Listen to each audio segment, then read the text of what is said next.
5 राज्यों के विधानसभा के चुनावों के नतीजों ने साफ कर दिया है कि 2024 की जंग कितनी रोमांचक होने वाली है। एक और जहां राजस्थान, मध्य प्रदेश और छत्तीसगढ़ में बम्पर जीत के बाद बीजेपी 2024 में भी भारी जीत की आशंका जता रही है और पीएम मोदी का ये बयान भी इसी दावे को दर्शाता रहा है। जब भारत आगे बढ़ता है तो राज्य आगे बढ़ता है, हर परिवार का जीवन बेहतर होता है। इसलिए वो बीजेपी को चुन रहा है, लगातार चुन रहा है। और कुछ लोग तो कह रहे हैं कि आज की इस हैट्रिक ने 24 की हैट्रिक की गारंटी दे दी है। तो वहीं दूसरी ओर कांग्रेस राजस्थान और छत्तीसगढ़ गंवाकर सिर्फ 3 राज्यों तक सीमित होकर रह गई है। तेलंगाना की जीत कांग्रेस के लिए सिर्फ सांत्वना जैसी रही है। 5 राज्यों के नतीजे बताते हैं कि उत्तर भारत में कांग्रेस बेदम होती जा रही है। हालांकि दक्षिण में कांग्रेस अपने कदम मजबूत करते नजर आ रही है। कर्नाटक के बाद तेलंगाना में जीत तो कम से कम यही संदेश दे रहा है।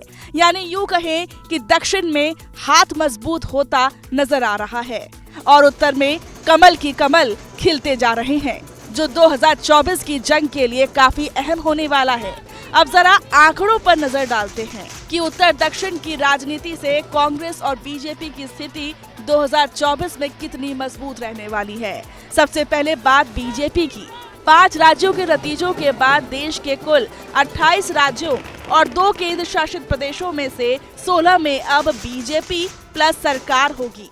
12 राज्यों में अकेले अपने दम पर बीजेपी की सरकार है, जिसमें उत्तराखंड, हरियाणा, उत्तर प्रदेश, गुजरात, गोवा, असम, त्रिपुरा, मणिपुर, अरुणाचल प्रदेश, मध्य प्रदेश, राजस्थान और छत्तीसगढ़ शामिल हैं। जबकि गठबंधन वाले 4 राज्यों में महाराष्ट्र, मेघालय, नागालैंड और सिक्किम हैं। इन 16 राज्यों में देश की करीब 52% आबादी रहती है। इनमें से कोई भी दक्षिण भारत का राज्य नहीं है। अब बात करते हैं कांग्रेस की, जो फिलहाल 3 राज्यों तक सिमट कर रह गई है। कर्नाटक, तेलंगाना और हिमाचल प्रदेश में कांग्रेस अपने दम पर सत्ता में है।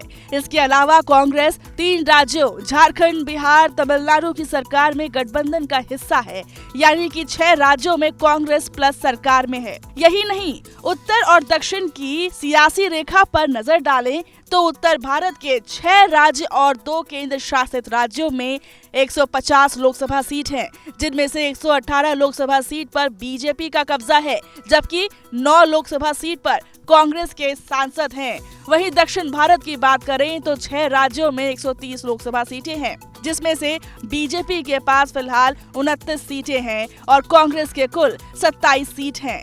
यानी दक्षिण में मजबूत नजर आ रही कांग्रेस के पास बीजेपी से भी कम सीटें हैं।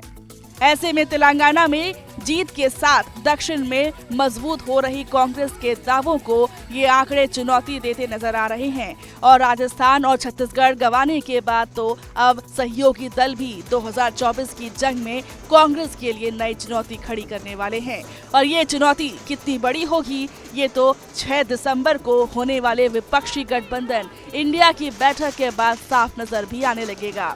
ऐसे में 2024 की जंग के लिए कांग्रेस पार्टी की खुद की क्या रणनीति होगी, ये देखना काफी दिलचस्प होगा।